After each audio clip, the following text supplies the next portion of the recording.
मुनि जी, पहले तो संचार का जो माध्यम था, लोगों का जानने का जो माध्यम था, चिट्ठी पोस्टकार्ड होता था, तार होता था।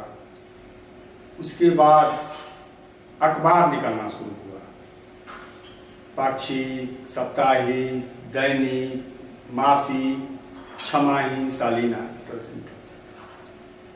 अखबार जब निकलता था तो थोड़ी सी जागरूकता बढ़ी और प्रिंट मीडिया उसको कहना शुरू किया गया। लेकिन आज प्रिंट मीडिया के बजाय लोग इलेक्ट्रॉनिक मीडिया पर ज़्यादा ध्यान दे रहे हैं और इलेक्ट्रॉनिक मीडिया का ही एक हिस्सा जो सोशल मीडिया है उस पर भी लोग ज़्यादा भरोसा कर रहे हैं। तो जो मीडिया की जो भूमिका है वो सरकार के पक्ष में होना चाहिए कि जनता के पक्ष में होना चाहिए कि निष्पक्ष होना चाहिए? देखिए, जो मीडिया है, मीडिया में भी सोशल मीडिया को छोड़कर सोशल मीडिया भी उसमें मान सकते हैं हम कुछ हद तक, लेकिन मीडिया तो एक प्रकार का व्यापार है। उस समय स्वतंत्रता के समय कुछ अखबार ऐसे निकलते थे जिनका व्यापार नहीं था, लेकिन वर्तमान समय में तो पूरा का पूरा मीडिया, चाहे वो प्रिंट मीडिया हो, चाहे इलेक्ट्रॉनिक मीडिया हो या सोशल मीडिया भी, बन तो गया है पूरा का पूरा व्यापार। आप सोचिए कि हम लोगों ने अपने पाक्षिक ज्ञान तत्व में कभी विज्ञापन नहीं लिया, कभी शुल्क की चिंता नहीं की, तो उसका हम विस्तार भी नहीं कर पाए,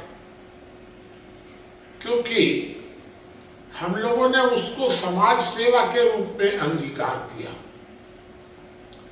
अगर हम उसको आंशिक भी व्यापार के साथ जोड़ लेते तो इसकी संख्या बहुत अधिक बढ़ जाती, लेकिन कभी हम लोगों ने इस विषय में सोचा ही नहीं। इसी तरह स्वतंत्रता की जब लड़ाई हुई तब भी मीडिया को सामाजिक दिशा दी गई, व्यापारिक दिशा नहीं दी गई, और अब तो शुद्ध व्यापार है। उससे आप कोई उम्मीद मत करिए कि मीडिया कोई सामाजिक कार्य भी कर रहा है। तो जब वो मीडिया शुद्ध व्यापार है तो कहाँ लोकतंत्र का चौथा स्तंभ और फलाना ठिकाना, ये सब न्यूसेंस वैल्यू बढ़ाता है मीडिया का। और मीडिया का न्यूसेंस वैल्यू ज़्यादा खतरनाक होता है, क्योंकि आप उसको सम्मानित पोस्ट दे रहे हैं, लोकतंत्र का चौथा स्तंभ कह दे रहे हैं, तो ये तो बहुत खराब बात है। तो इसलिए हम लोगों को ये मानकर चलना चाहिए कि मीडिया एक प्रकार का एक व्यापार है, व्यवसाय है, और उसको व्यवसाय के तरीके देखना चाहिए। मुनि जी, लेकिन आज तो घर घर में, हर व्यक्ति के कमरे में टीवी है और वह देख रहा है और उसी से उसका मानस बन रहा है। जो परोसा जा रहा है वो देख रहा है, उसी तरह से आचरण कर रहा है, उसी पर भरोसा कर रहा है। आप जैसे मौलिक विचारक जो समाज के लिए बहुमूल्य चीज़ें हैं वो जनता तक पहुंच नहीं पा रहे हैं, तो आखिरकार आप जैसे जो विद्वान हैं, जो समाजशास्त्री हैं, जो मौलिक विचारक हैं, उनकी बातों को जनता में ले जाने के लिए क्या करना चाहिए? देखिए, ये हम लोगों के बस की बात नहीं है। ये एक तरह से कला और साहित्य का मामला है। तो कला और साहित्य के लिए विचारक कुछ कर नहीं सकता है, उसके लिए तो प्रचारक चाहिए।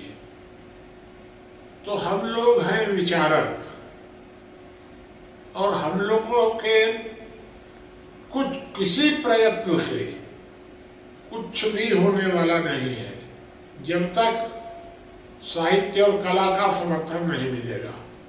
और साहित्य और कला का समर्थन हमारे लिए संभव नहीं है, तो हम लोगों के पास सिवाय इस बात के कि हम समाज को दे करके छोड़ दें, हम अपने को मान लें कि हम तो एक बहती हुई नदी के समान हैं। कोई आएगा प्यासा भूला भटका आएगा, पानी पी लेगा, नदी तो नहीं जा सकती है किसी के पास। तो इस तरह हम लोगों को संतुष्ट ही रहना पड़ेगा, कोई कुछ कर नहीं सकते हैं। करेंगे लोग, समय आने पर दूसरे लोग इस बात की चिंता करेंगे, कोई इसका लाभ उठाएंगे। भाई एक चिड़िया है, उसके घोंसले समुद्र ले गया तो चिड़िया उसको चोंच से सुखा रही थी, एक ऋषि आया, दया किया, सुखा दिया। उसी तरीके से चिड़िया के समान हम लोग प्रतीक्षा करेंगे, कोई ऋषि आएगा, कोई इस मुद्दे को उठाएगा, जनता तक ले जाएगा, सफल हो जाएगा। ऐसा